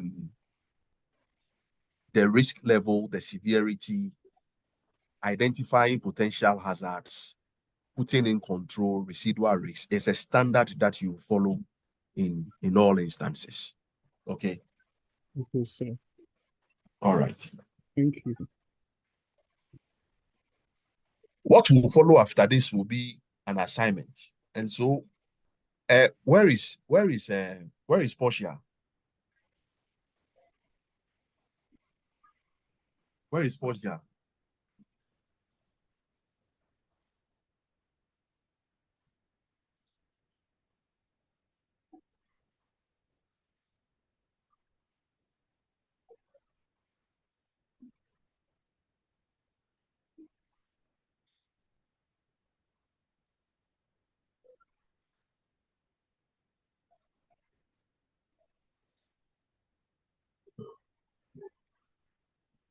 Yes, I'm listening.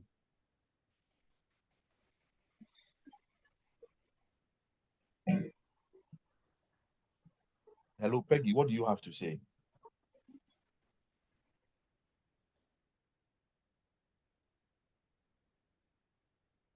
Hello, sir. Yes. Okay, sir.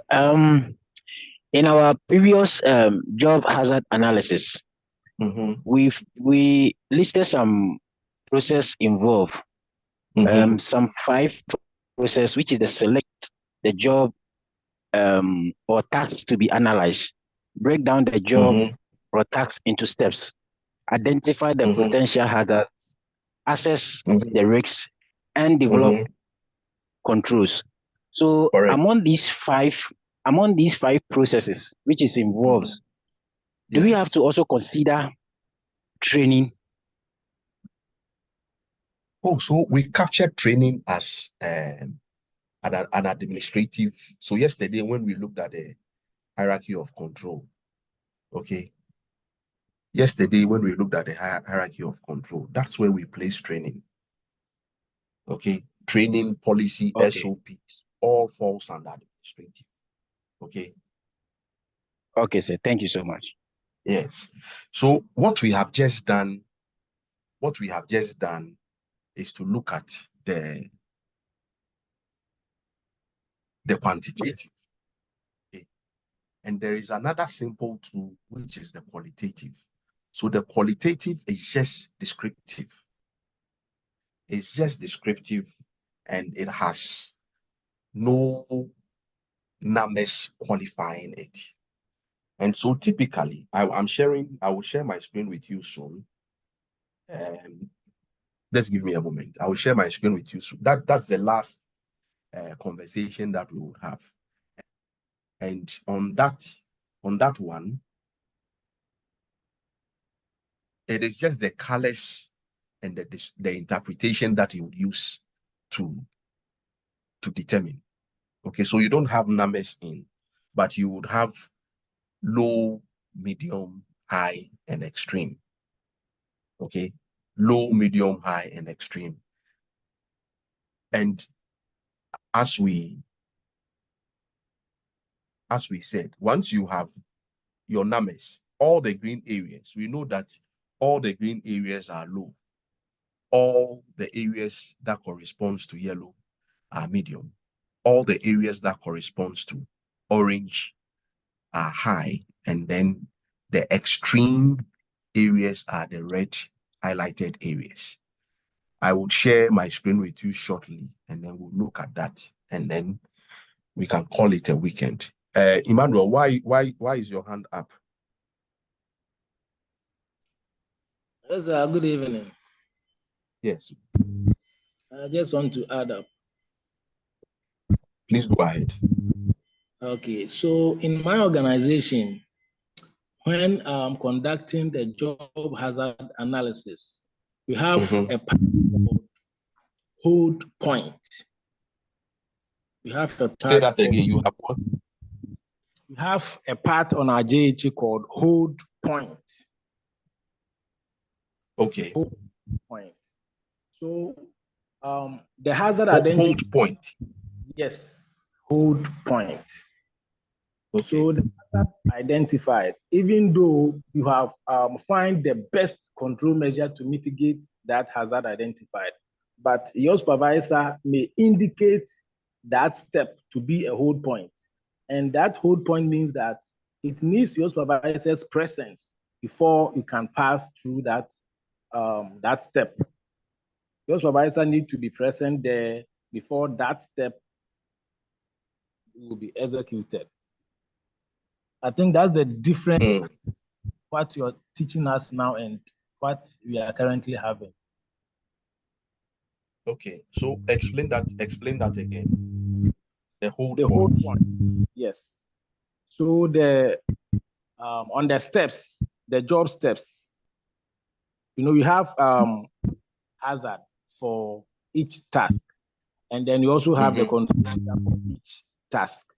And on the steps, job steps, your supervisor may indicate that maybe step 2 should be a hold point, which means that that supervisor needs to be present there before you can perform that step. That is the meaning of point, yes. A supervisor needs to be present before you can. And so usually what kinds of tasks require the presence of the supervisor? Non-routine tasks. Based on your experience. Non-routine tasks. Yes. Okay. And then a task that we have the introduction of new people. Okay. Yes. So you brought this. I still want to ask you. Yes, go ahead. So in any job, even though you have performed that job before, yet still your supervisor may decide, because he thinks that maybe that step have the highest risk associated with that, even though you have put the best control measure, but yet still he can indicate that this step should be a hold point.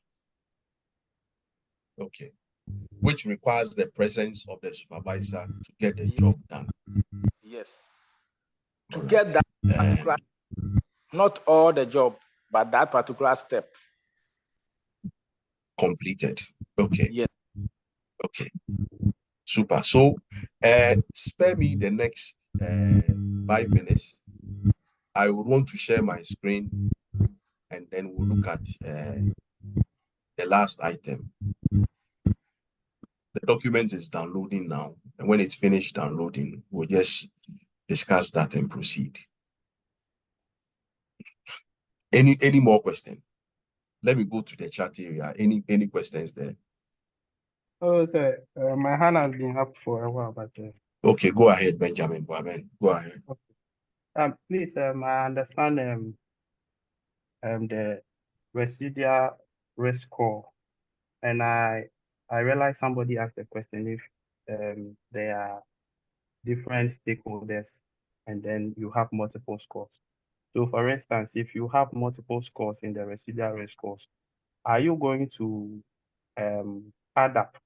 So, for instance, if you have A2, E2, C1, and you have another task is A7, and then the next task is E6, which one is going to be the value you are going to use for the which one record. is the highest? Yes, that is what I'm asking. So for instance, the first task, I have a combination of stakeholders. So I have A2, E2, and C1 as one, because it's affecting the people, it is affecting different stakeholders. I don't know if you get my point. If you're in your residual risk, which of the elements of your stakeholders have the highest score? Okay. So that is what I will use. Correct. Okay. Thank you very much. I think it's clear. All right. So let's look at the qualitative risk metrics. The qualitative risk metrics is descriptive. Okay, is descriptive. And this is a very simple tool. Okay, it's a very simple tool, similar to what we have just described. Can you see my screen? Yes, sir. Yes, sir. All right. Yes, All right. please. So the difference between the quantitative and the qualitative is that in using quantitative, we are using numbers to describe the issue. Like you said, A15, B6, C11, and all of that. That is it. But in the qualitative, we are just describing the risk. And so the question is, we are asking for whatever risks you have identified. Is it likely to occur? If it's likely, what will be the severity? Okay. And we should all be comfortable with this interpretation. The red, yellow, gold, green, all of that. We should all be comfortable with it. Do we have anyone here who don't understand? It's the same thing that we have just done. This time we are not looking at the numbers. We are just describing the situation. Are we together? Yes, sir. Yes, sir. Okay. So if it's rare and it's insignificant, then it's low. If it is possible and the severity will be major, then it is what? High. If the likelihood is almost certain and you would have the severity being major, then your risk description will be high. Okay. Then we move on. We'll come back to the permits that you would require, similar to what we saw in the quantitative. Then you list the steps that must be followed. Okay, you list the steps that must be followed. After listing the steps, then you try to identify the hazards associated with each step. The hazard associated with each step. You would realize that in the quantitative, we have the potential hazards, we have the requisite control, and the residual risk score. But in this instance, because it is qualitative, you are writing. You are writing, so everything must be described. And that's how come you have this.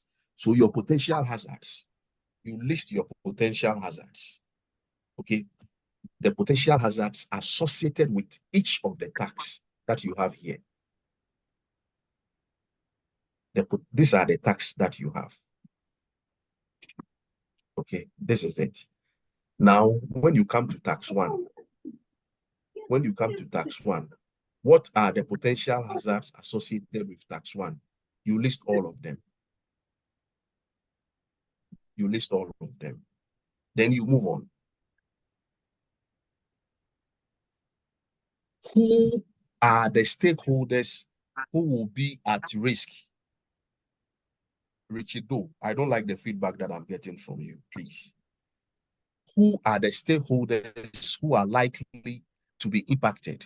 And so you realize that in quantitative, we were writing A this, B this, C that. But In the qualitative, we are describing, so it will be people, environment, security. People, environment, security. That is the qualitative. In the quantitative, people will be A. A, then you have a value. Environment will be B, and you have a value. Security will be D, and you have a value. That is it. Same process. Nothing has changed. Then you move on to your risk assessment. So if it is going to affect people, environment, and security, what is the likelihood of the incident happening? Is it going to be rare? Is it going to be unlikely? Is it going to be possible, likely, or almost certain? What does it mean? You are coming back here. This is where we are. Grace, can you mute your microphone? So this is where we are. Okay, this is where we are. This is where we are. Are we together? Yes, sir. Yes, sir.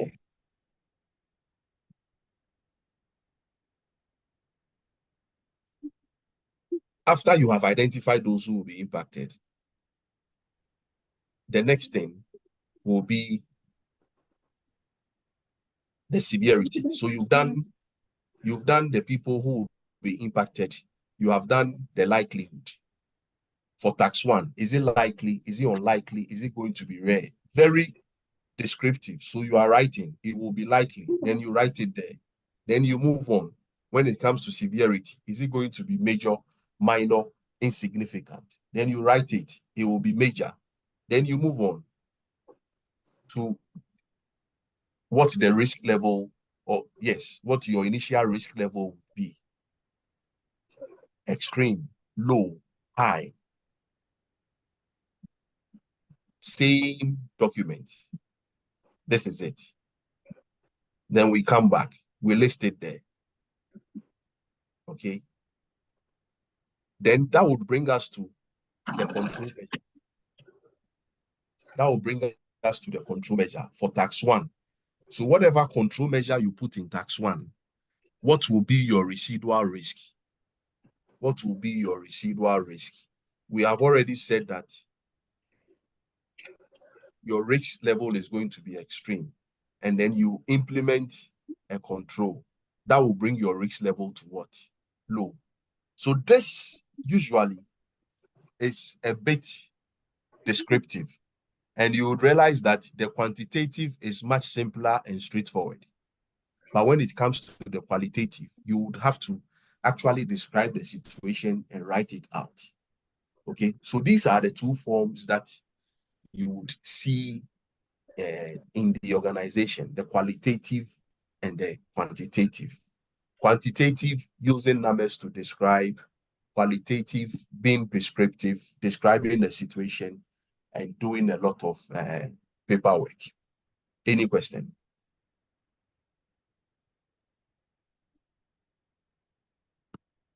Yes, Prince. Thank you very much. I wanted to ask that does that mean we do the quantitative first, then we use that one to infer to prepare the qualitative, or we can do the qualitative separately? The quantitative is a method of hazard description. Okay, it's a method of hazard analysis form that you use. So you can decide to say that I'm using the quantitative method. Okay. And then somebody would also use the qualitative method. But at the end of the So it's for non-routine jobs, because routine jobs have been done several times where this assessment has already been done for it. So it becomes a routine job where other assessments are done for it, but then for a first-time job or a non-routine job, this kind of assessments have been done for them. Okay, and then we also said that when a job becomes routine, you have an SOP that guides you in the performance of that task. Okay. Beatrice, have we answered your question? Sir, yes, sir, please. I'm asking that because when I think one of the gentlemen asking saying that when they have to hold on a job for a supervisor to be there for it to be done, he said it's only done on non-routine jobs. So I was like, okay, because JSA is done for non-routine jobs. So why should it be on hold for non-routine jobs? That question came from, yes, I get you. That question came from one of our colleagues. What's his name? I can't remember. I can't remember it. Okay, so but when the person who mentioned hold on job also in the JSA, the person who made an addition to it that in his workplace there is this place that they have to hold on to some tax. So that particular tax, exactly, because the supervisor wants to be there. And the other reason is that because it is a non-routine job. It is non-routine job, and it also has a high potential for he mentioned something. So the potential for the job not going well, high risk, no. So yes, so the potential for the job not going well is very high. And so as a supervisor, he needs to be present for that job to be done. Okay. Understood, sir. Okay. So those were the reasons that were advanced. Okay. Those were the reasons that were advanced. And yesterday, we also looked at whether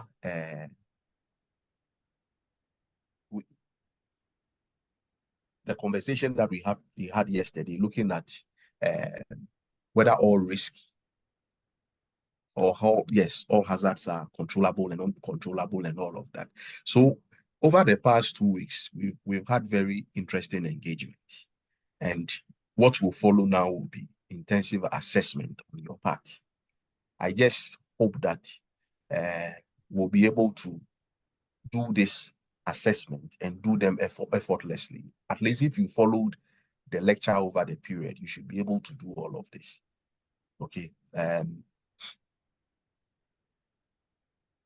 Any question, anyone needing clarity? We'll close by 9:20. So if you need any clarity, please let me know before we bow out from the section.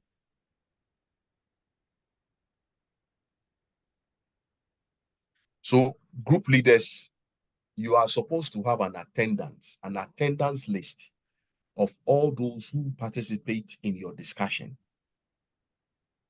You are supposed to have an attendance list of those who participate in the various discussions that you hold. And so that is just for your information. If there is a group assignment, you are supposed to note those who contribute to the group assignment. Because over the period, we have noted that there are free riders who just join the group and they never make any contribution till the assessment or the learning period is over. So please take note of all those names and then you pass it on to us when we need them. Yes, Abraham. Okay, sir. Thank you so much. This has to do with other matters. I think before our meeting, the host indicated that he's going to enable all settings for recording, but I've been trying several times. It seems my cloud is not recording. So I wanted to find from him if he has enabled all the settings, because I can't do the recordings from my end. What feedback do you get when you try?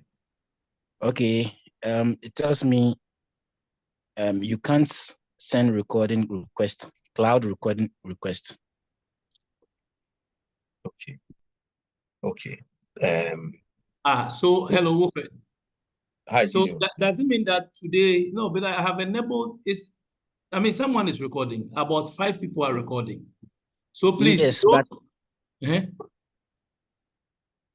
I'm listening, yeah. please. Yeah, so what will happen is that those who are recording will share the materials, after the class, when they are able to convert the video. Sure, thank you. Yeah, and they can, of course, you can always request for that on the main page and then in your groups. Okay. Thank you. All right. So I think the problem is from the device he was using to record. Okay. Yeah, okay. We So have some. can I quickly clarify the assignments? Yes, go ahead. So we'll be giving individual assignments and then group assignments. With the group assignment, all of you must get together in your groups and complete it. One will be on the JHA, the other ones will be general. You'll be giving some pictures where you are supposed to identify hazards and all that. So I'll post that on the page. So we have the individual assignment and the group assignment. In the group assignment, you'll be required to nominate 3 people from your team to come and present your work.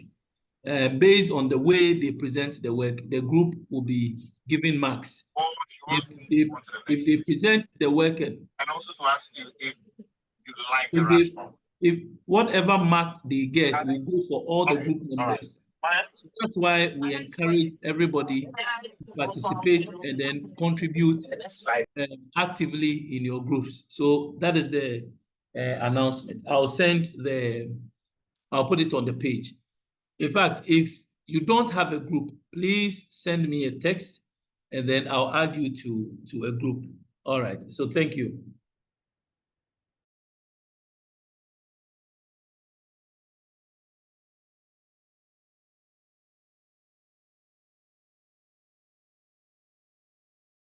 Yeah, Wilfred, please go ahead. All right. Thank you very much, Gideon. So I have started checking the attendance for your presence online.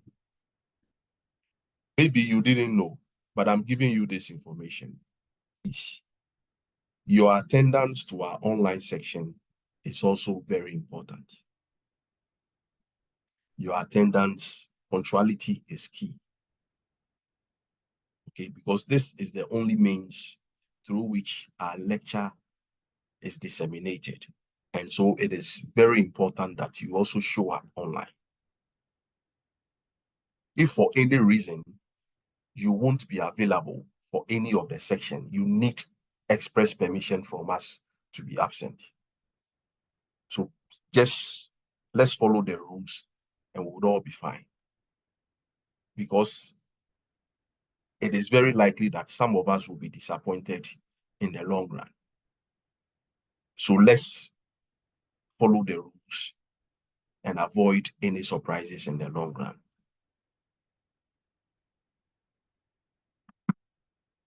Yes, Emmanuel, what's the question?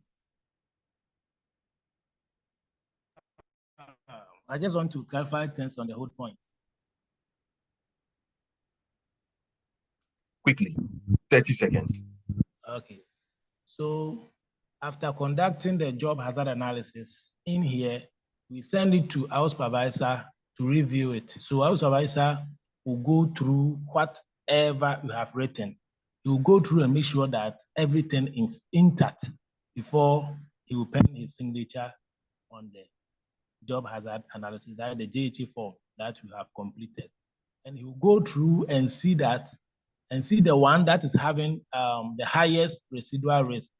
Then he will indicate there as the hold point, which means that it needs his presence before that particular step is completed. Thank you. All right, thank you very much. On that note, I want to thank all of you for your presence this weekend. We appreciate the audience you've given us. And please, let's revert to the WhatsApp platform where your assignments will be posted. If you need any clarity, you have the numbers for ICMS, please send a text or an email, and we would respond to you. On that note, we would have Samson Awuni giving us the closing prayer. Sorry, Andrew, your hand is up. Yes. Yes, sir. Good evening. I wanted to make it clear that some of us are keenly following the lessons, but the network is not allowing us to contribute. So kindly take note that some of us are keenly following the lessons very well. That's what I wanted to say. Thank you. Mr. Awuni, the closing prayer.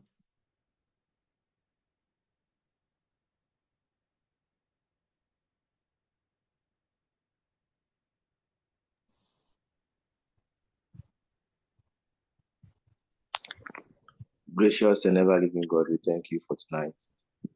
We thank you for all that you have done for us in our lives. We thank you for bringing us this far. We commit a week into your hands. Lord, guide our steps and move things around us. Let all things fall in our lives. In Jesus' name, amen. Amen. Have a good working week. Amen. Bye-bye. Amen. Amen. Amen. Amen.